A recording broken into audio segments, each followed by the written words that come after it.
Yeah, and I totally praised him for it too. I saw the Drunk 3PO shirt and I was like, yes, Drunk 3PO. It's a great shirt, man. Seriously, I love that image so much. And guys, Drunk 3PO is also another really great YouTuber, so please go check him out. He's an awesome, awesome guy. And I love the way he works. So he's got like the same microphone I have. He has the blue snowball. And he just is just like holding it and just moving around in his chair, you know, just going wherever he wants with it. And I love it. It's so funny to me because for me, I'm like, no, I need it to be in one place. I need it to be, you know, in this location because I'm just, you know, I couldn't move that much because if I did, it would make so much noise and it would be causing so much problems. But somehow I was able to do it without any real background noise. It's fantastic. So please just make sure, just make sure that you support him because he's awesome.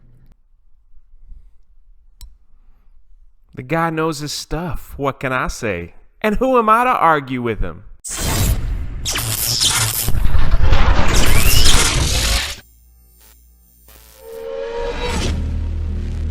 Yeah, Drunk 3PO is doing pretty good. I want to get to know that guy. Yep. John Williams is very pleased with early cut of Star Wars Rise of Skywalker. This is what I want to see. As far as the film itself is shaping up, the Indiana Jones composer is said to be happy with an early cut of J.J. Abrams.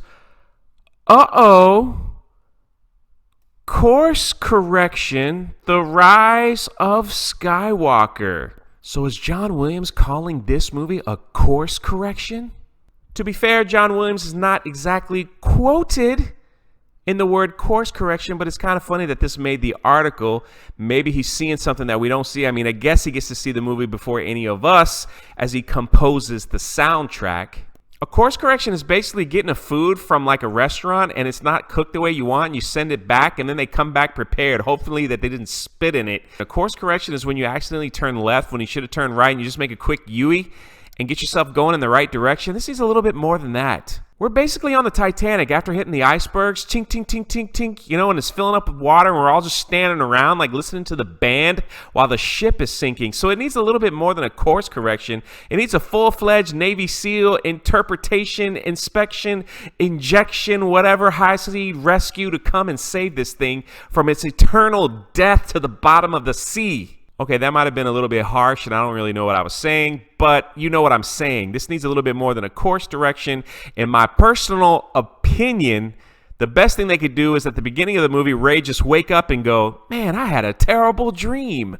I still think it's funny that it's coming from a John Williams article. John Williams is probably one of the nicest people in the entire planet. And yes, they decided to put the words course correction with the very little clips that he saw of the movie. I mean, in my opinion, a course correction for episode 8, you just need a giant nuclear bomb and erase it to dust. That's the kind of course correction I think it needs. And quite frankly, I don't know how you can course correct without fixing Luke. That's all I want to see. Listen, this is my opinion. This is my channel. This is my show. I'll say what I want. If you don't like it, you can mosey on to some of those other channels I'll be happy to direct you to. I'm not trying to be negative, angry, or hateful or full of rage, but I just want to see Luke fixed. He was my hero for years. And then comes The Last Jedi, and what? They basically flushed him in the toilet for us to all witness and go, wow. But quite frankly, at any point in time, I think I'll take any type of change that will head in the proper direction. I think Rian Johnson's trilogy getting axed is a good step in the right direction, and I think Kathleen Kennedy's done at the end of her 3 years. Again, I could be wrong, but as of right now, we can celebrate the small victories, can't we? So anyway, what do you think? Do you think J.J. Abrams has it in him to do a course correction to fix all the wrong things that were done and actually salvage Luke Skywalker? Or is it just too late? Is it just too late? And good old John Williams will do the best that he can and probably give us an amazing score that we will all cherish and love. And we'll see Emperor Palpatine and we'll see Rey just doing her little kick flip thing, and we'll find out that probably Chewbacca is related to a Skywalker and he'll rise up and pick up the lightsaber because they're just giving away lightsabers to anybody at this point.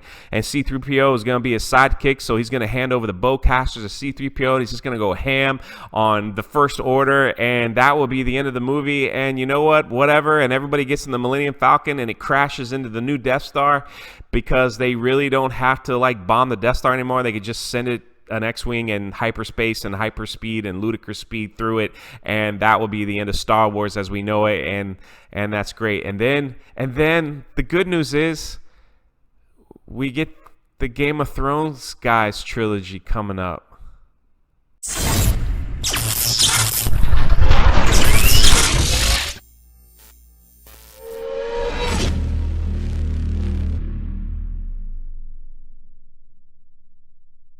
Jay here. Would you strongly consider becoming one of my Patreons? We're trying to raise a bunch of money to help some amazing kids all over the world. And if you'd like more information about that, just let me know. I'd be happy to send it to you. But strongly consider that. The link is below. Thank you.